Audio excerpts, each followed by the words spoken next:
शांति। आज 6 अगस्त 2021 के महावाक्य हैं। बाबा की मुरली का सार है, मीठे बच्चे, रोज अपने आप से पूछो कि मैं आत्मा कितना शुद्ध बना हूँ। जितना शुद्ध बनेंगे उतना खुशी रहेगी, सेवा करने का उमंग आएगा। प्रश्न है, हीरे जैसा श्रेष्ठ बनने का पुरुषार्थ क्या है? बाबा ने कहा, देही अभिमानी बनो, शरीर में जरा भी मोह ना रहे, फिक्र से फारिग हो, एक बाबा की याद में रहो। यही श्रेष्ठ पुरुषार्थ हीरे जैसा बना देगा। अगर देह अभिमान है तो समझो अवस्था कच्ची है। बाबा से दूर हो। तुम्हें इस शरीर की संभाल भी करनी है, क्योंकि इस शरीर में रहते कर्मातीत अवस्था को पाना है। गीत है, मुखड़ा देख ले प्राणी। ओम शांति। बाप बच्चों को समझाते हैं कि जिसके योग बल से पाप कटते हैं, उनको खुशी का पारा चढ़ जाता है। अपनी अवस्था को आपे ही बच्चे जान सकते हैं। जब अवस्था अच्छी होती है तो सर्विस का शौक बहुत अच्छा होता है। जितना जितना शुद्ध होते जाएंगे उतना औरों को भी शुद्ध अथवा योगी बनाने का उमंग आएगा, क्योंकि तुम राजयोगी व राज ऋषि हो। हठयोग ऋषि तत्व को भगवान मानते हैं, राजयोग ऋषि भगवान को बाप मानते हैं। तत्व को याद करने से उन्हों के कोई पाप नहीं कटते हैं। तत्व के साथ योग लगाने से कोई बल नहीं मिलता है। कोई भी धर्म वाले योग को जानते नहीं, इसलिए कोई भी सच्चा योगी बन वापिस नहीं जा सकते। अभी तुम बच्चे अपनी अवस्था खुद भी जान सकते हो। आत्मा जितना बाप को याद करेगी उतना खुशी होगी। अपनी जांच रखनी है। बच्चे भी एक दो की अवस्था को, अपनी अवस्था को जान सकते हैं। देखना है हमारा कोई शरीर में भान तो नहीं है। देह अभिमान है तो समझो हम बहुत कच्चे हैं, बाबा से बहुत दूर हैं। बाप फरमान करते हैं, बच्चे तुम्हें अब हीरे जैसा बनना है। बाप देही अभिमानी बनाते हैं। बाप को देह अभिमान होता नहीं, देह अभिमान होता है बच्चों को। बाप की याद से तुम देही अभिमानी बनेंगे। अपनी जांच करते रहो, हम कितना समय याद करते हैं। जितना याद करेंगे उतना खुशी का पारा चढ़ेगा और अपने को लायक बनाएंगे। ऐसे भी मत समझना कि कोई बच्चे कर्मातीत अवस्था को पहुंच गए हैं। नहीं, रेस चल रही है। रेस जब पूरी होगी तब फाइनल रिजल्ट होगी। फिर विनाश भी शुरू हो जाएगा। तब तक ये रिहर्सल होती रहेगी जब तक कर्मातीत अवस्था आ जाए। हम किसी की बुराई नहीं कर सकते, अंत में ही सबका पता पड़ेगा। अभी तो थोड़ा टाइम पड़ा है। ये दादा भी कहते हैं, मीठे बच्चे अभी थोड़ा समय पड़ा है। इस समय एक भी कर्मातीत अवस्था को पा ना सके। बीमारी आदि होती है, इसको कर्म भोग कहा जाता है। भोगना का और किसको पता नहीं पड़ता है, वो अंदर की पीड़ा होती है।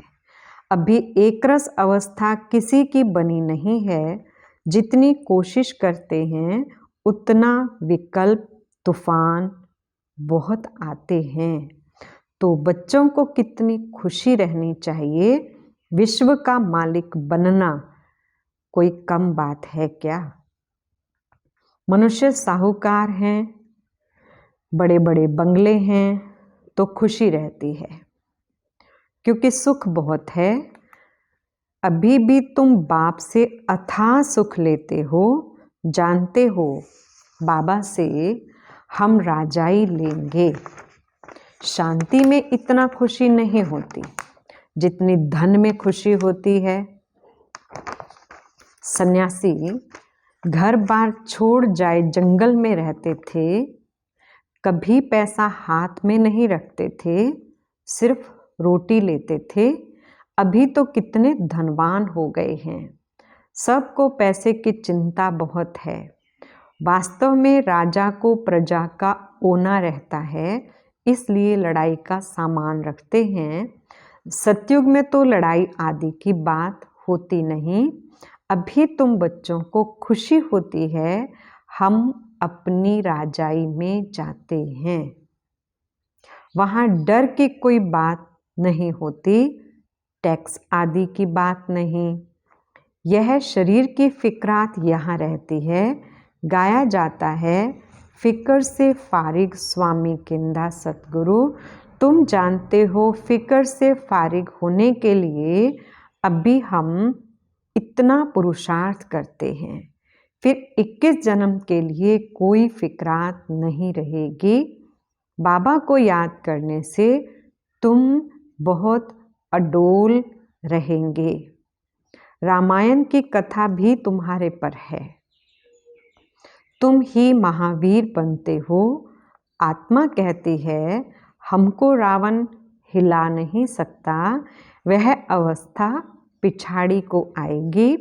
अभी तो कोई भी हिल जाएंगे, फिक्रात रहेगी। जब विश्व में लड़ाई लगेगी तब समझेंगे अब टाइम आ गया है। जितना बाप को याद करने का पुरुषार्थ करेंगे उतना फायदा होगा। पुरुषार्थ करने का अभी ही समय है, फिर तो विनाश की धूमधाम होगी। अभी तो शरीर में भी मोह रहता है ना। बाबा खुद कहते हैं, शरीर की संभाल रखो, अंतिम शरीर है, इसमें ही पुरुषार्थ कर कर्मातीत अवस्था को पाना है। जीते रहेंगे, बाप को याद करते रहेंगे। बाप समझाते हैं, बच्चे जीते रहो। जितना जिएंगे उतना बाप को याद कर ऊंच वर्षा लेंगे। अभी तुम्हारी कमाई होती रहती है। शरीर को निरोगी तंदुरुस्त रखो, गफलत नहीं करनी है। खान पान की संभाल रखेंगे तो कुछ नहीं होगा। एक रस चलन से शरीर भी तंदुरुस्त रहेगा। यह अमूल्य तन है, इसमें पुरुषार्थ कर देवी देवता बनते हो तो बलिहारी इस समय की है। खुशी रहनी चाहिए। जितना बाप और वर्षे को याद करेंगे उतना नारायणी नशा चढ़ा रहेगा। बाप की याद से ही तुम ऊंच से ऊंच पद पाएंगे। देखना है हम कितना खुशी में, कितना फख्र में रहते हैं। गरीबों को तो और ही खुशी रहनी चाहिए। साहूकारों को तो धन का फिक्र रहता है, तुम्हारे में कुमारियों को तो कोई फिक्र नहीं है। हाँ, कोई के मित्र संबंधी गरीब हैं तो संभाल रखनी पड़ती है, जगाते भी रहना है। अगर नहीं जगते हैं तो फिर कहाँ तक मदद करते रहेंगे। बाबा कहते हैं ना, तुम सर्विसेबल खुद बनो व स्त्री को रूहानी सर्विस में दो। तुम हो बाबा के मददगार। मदद तो सबको चाहिए ना, अकेला बाप भी क्या करेगा। कितनों को मंत्र दें।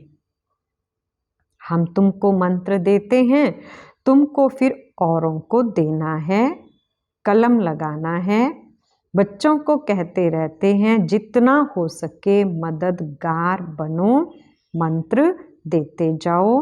तुम्हारे शास्त्रों में भी है कि सबको पैगाम दिया था कि बाप आए हैं, वर्षा लेना है तो बाप को याद करो। देहधारियों को याद नहीं करो, अपने को आत्मा समझ बाप को याद करेंगे तो तुम्हारे विक्रम विनाश होंगे और वर्षा मिल जाएगा। गीता तो बहुत सुनते सुनाते हैं, उसमें प्रसिद्ध अक्षर है मन मना भव। बाप को याद करो तो मुक्ति को पाएंगे। सन्यासी भी यह पसंद करेंगे, मध्याजी भव अर्थात जीवन मुक्ति। बच्चे बाप के बनते हैं तो बाप कहते हैं बच्चे तुम्हारी आत्मा पतित है, पतित चल नहीं सकेंगे। ये समझने की बातें हैं। तुम भारतवासी सतो प्रधान थे, तमो प्रधान बने, अब फिर सतो प्रधान बनना है तो बाप कहते हैं पुरुषार्थ करो तो ऊंच पद मिलेगा। भक्ति तो जन्म जन्मांतर करते आए हो, तुम जानते हो। पहले पहले अव्यभिचारी भक्ति शुरू हुई, अभी कितनी व्यभिचारी भक्ति है। शरीरों की भी पूजा होती है, वह है भूत पूजा। देवताएं फिर भी पवित्र हैं, परंतु इस समय तो सब तमो प्रधान हैं, तो पूजा भी तमो प्रधान होती जाती है। अभी बाप को याद करना है। भक्ति का अक्षर कोई नहीं बोलना है। हाय राम, ये भी भक्ति का अक्षर है।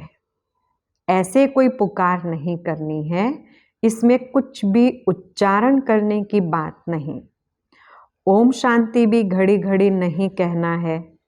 शांति माना अहम आत्मा शांत स्वरूप है, सो तो है ही।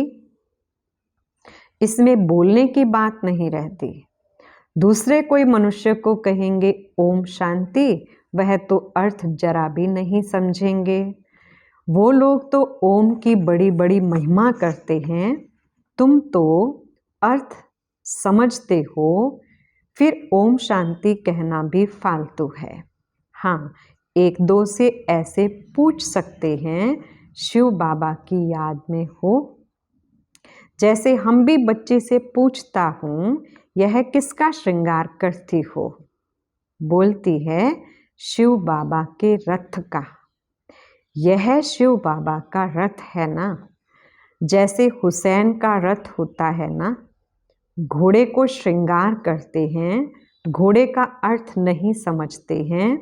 धर्म स्थापन करने वाले जो आते हैं उनकी आत्माएं पवित्र होती हैं। पुरानी पतित आत्मा धर्म स्थापन कर ना सके। तुम धर्म स्थापन नहीं करते हो, शिव बाबा तुम्हारे द्वारा कराते हैं, तुमको पवित्र बनाते हैं। वो लोग भक्ति मार्ग में बहुत श्रृंगार आदि करते हैं, यहाँ श्रृंगार पसंद नहीं करते। बाप कितना निरहंकारी है। खुद कहते हैं हम बहुत जन्मों के अंत के भी अंत में आता हूँ। पहले सतयुग में होगा श्री नारायण, श्री लक्ष्मी से भी पहले श्री नारायण आएगा। वह तो बड़ा होगा ना, इसलिए कृष्ण का नाम गाया हुआ है। नारायण से भी कृष्ण की महिमा जास्ती करते हैं। कृष्ण की ही जन्माष्टमी मनाते हैं, नारायण का बर्थडे नहीं मनाते।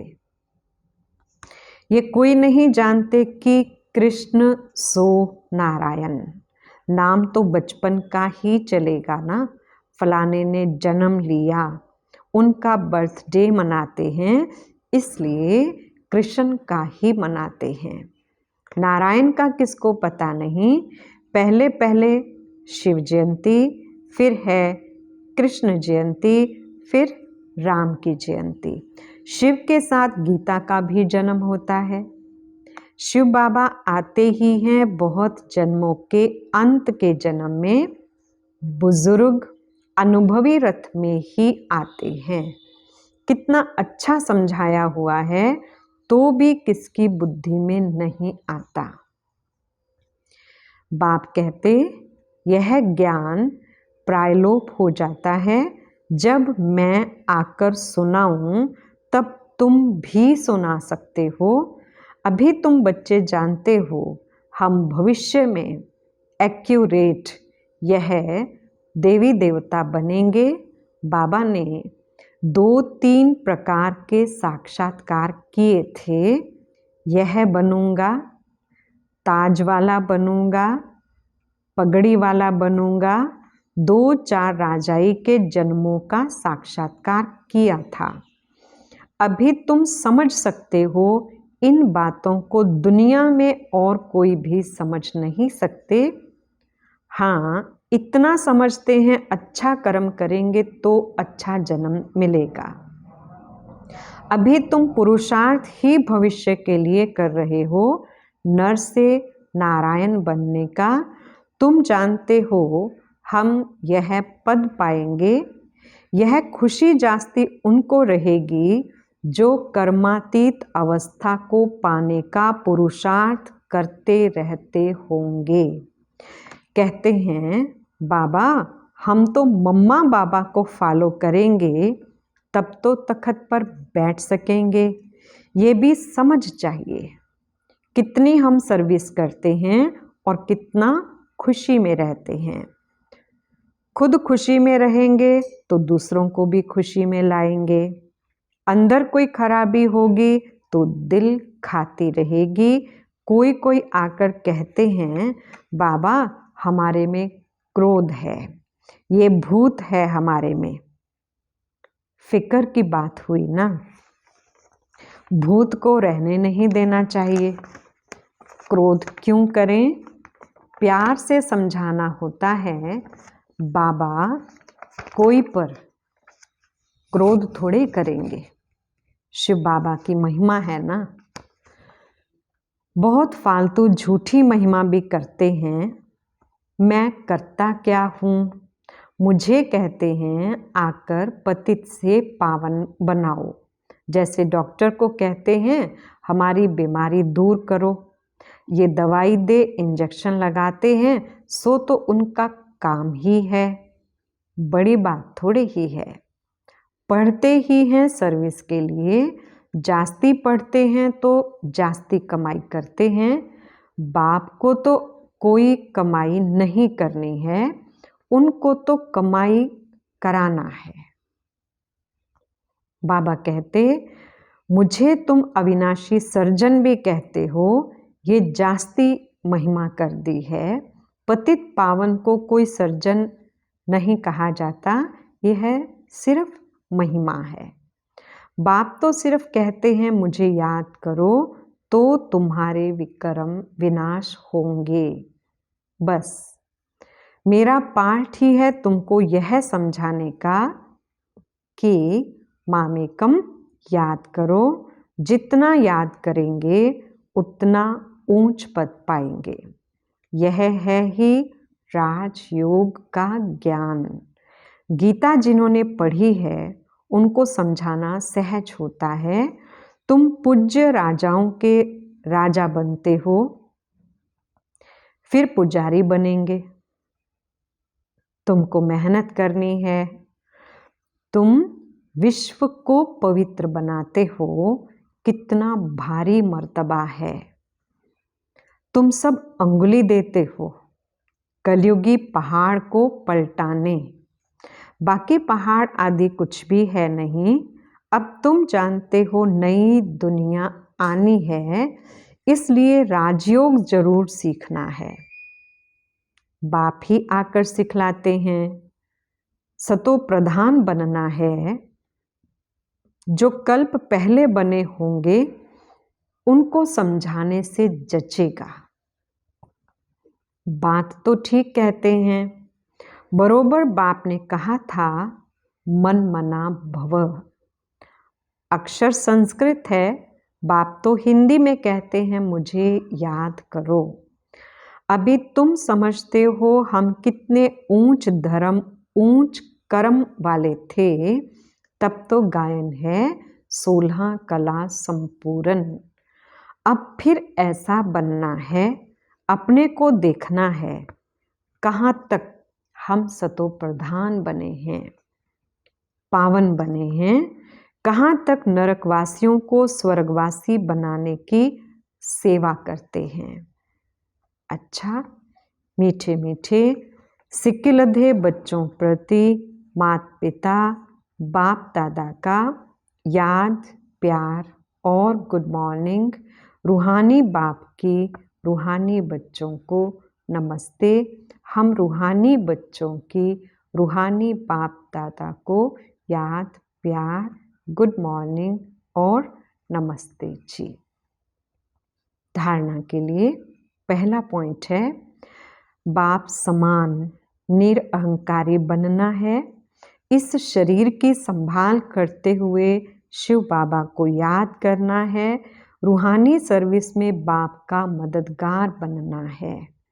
दूसरा पॉइंट है, अंदर में कोई भी भूत को रहने नहीं देना है।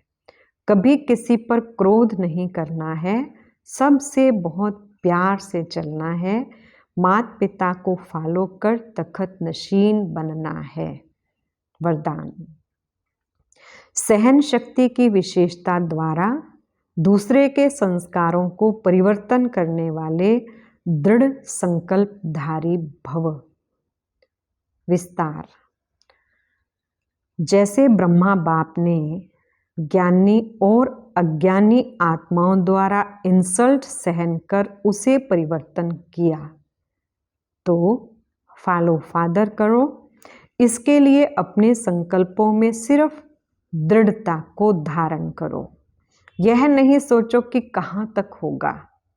सिर्फ थोड़ा पहले लगता है कैसे होगा, कहाँ तक सहन करेंगे, लेकिन अगर आपके लिए कोई कुछ बोलता भी है तो आप चुप रहो, सहन कर लो, तो वह भी बदल जाएगा। सिर्फ दिल शिकस्त नहीं बनो। स्लोगन, संगम पर सहन कर लेना, झुक जाना, यह सबसे बड़ी महानता है। अच्छा, ओम शांति।